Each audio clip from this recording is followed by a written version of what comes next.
6:20, 6:30.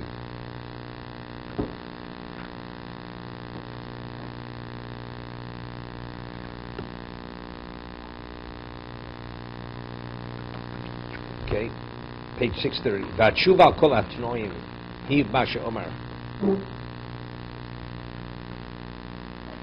Here the tshuva doesn't mean tshuva. Here the tshuva is the response to all the conditions. Masha omar v'yizborchu bo goyim bo yisalolu. V'akavono b'cho yizborchu bo goyim bo yisalolu. This is after when there's tshuva. That's the consequence. Shuvu elai v'shuvu aleichem. Hasheni beisha tavo to cholchas abori yisborach v'achlamoso al roa maso b'folov. He says, if the rebuke of Hashem comes upon a person, or the disgrace, because of the evil of one's actions, bein al yidei nevi doro im yeh b'zman ha'nevuah, o mitoras Hashem nemono, o mipibora lavoras elokim, through tainis habore al bruov. I mean, a person will do tshuva for many reasons. If he had a novi, a person reads the passages in the Torah. It comes to it, he realizes he did the wrong thing. Or you have a person who's giving Musar. Vein dor min ador reik mi menu.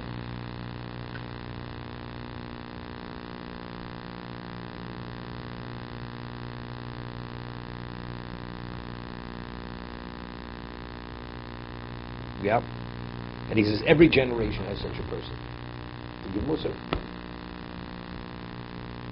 As he quotes the Gemara, Achil Kovse Shimshel Moshe Zorka Shimshel Yoshua. Hashem doesn't abandon us. There's an expression, Lo Almin Yisrael. The Klauser never remains a widower. We're not widowers. Hashem always provides someone. You have a certain dimension of Torah that passes away.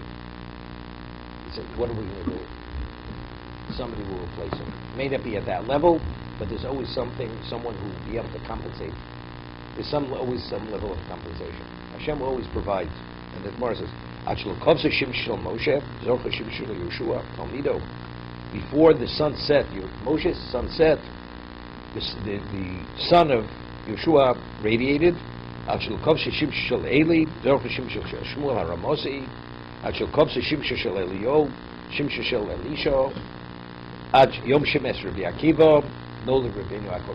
day that Rabbi Akiva passed away, that day, Rabbi HaKosh, Rabbi Nossi was born that day.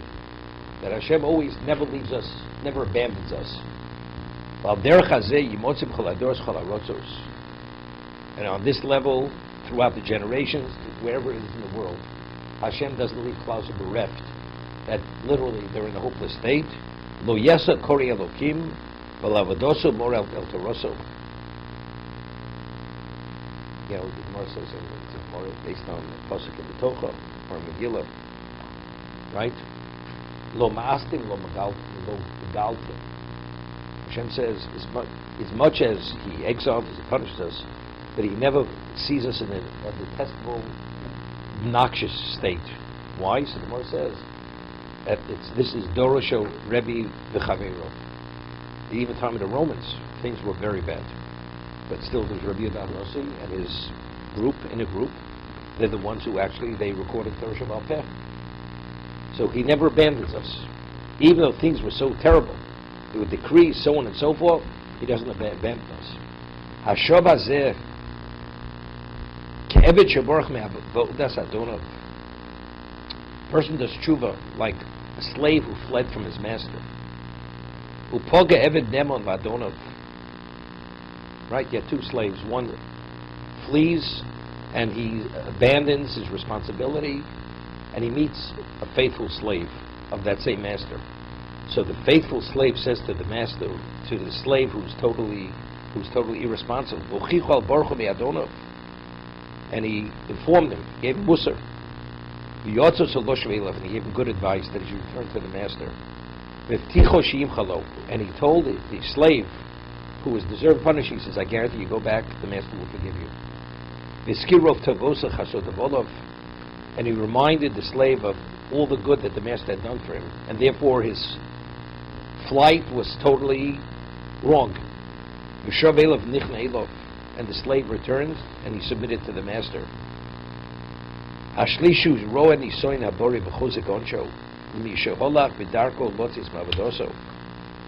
What about if you see somebody else? This is interesting.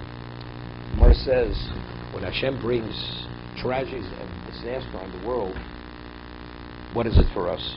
This had to do, let's say, when the tsunami happened. The tsunami didn't affect Jews.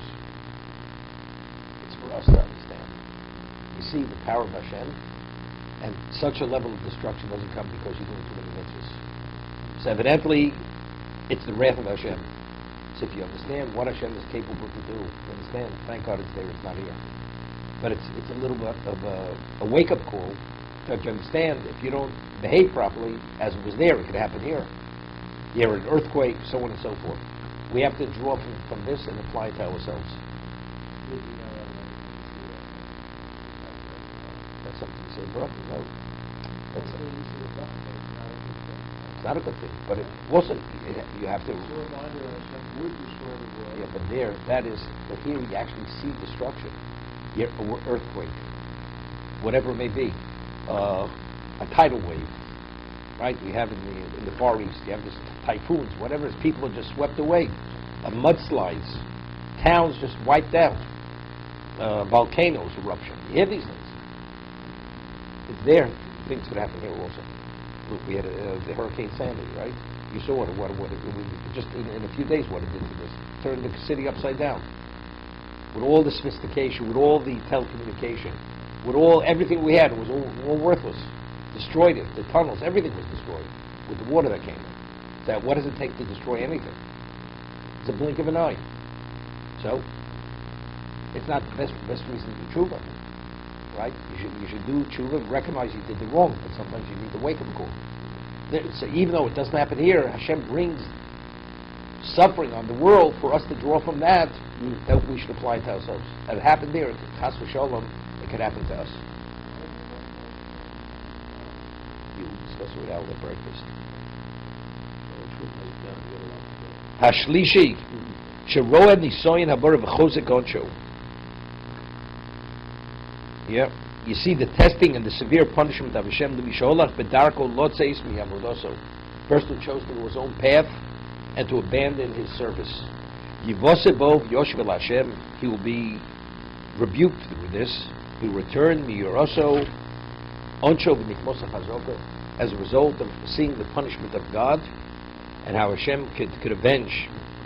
Uke'evra borech me'adonov kisheyishma mashoyo ma'oncho misheborch mimeno mo. When you hear what happened to the other guy, v'yivosebov Yoshe b'schanein el adonov nimcholo v'nisloch avono kodem shivena onish. A person hears what happened to another guy who was ordered and caught by the IRS.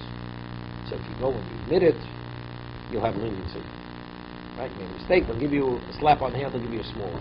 But it's not going to be as severe as what happened to the other person. But what arouses the person to this when he hears what happened to the other person?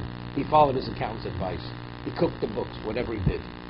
You see what happens to the guy who cooks the books? You know, he had his own goose cooked. It's not, I'm not actually being cooked. I admit, I'll pay the penalty, and I'll get off lightly. So it's the same thing. Let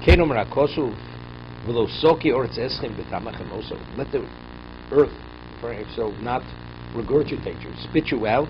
The Torah says if you behave properly in Eretz Yisrael, you'll be secure in the land. If not, as it spit out the nations of Canaan, because of their abominable behavior, it will spit you out also. Because the land cannot tolerate that kind of behavior. So what are we're learning from them? We don't want what happened to them should happen to us. So that's the case. You have to behave. That's the idea.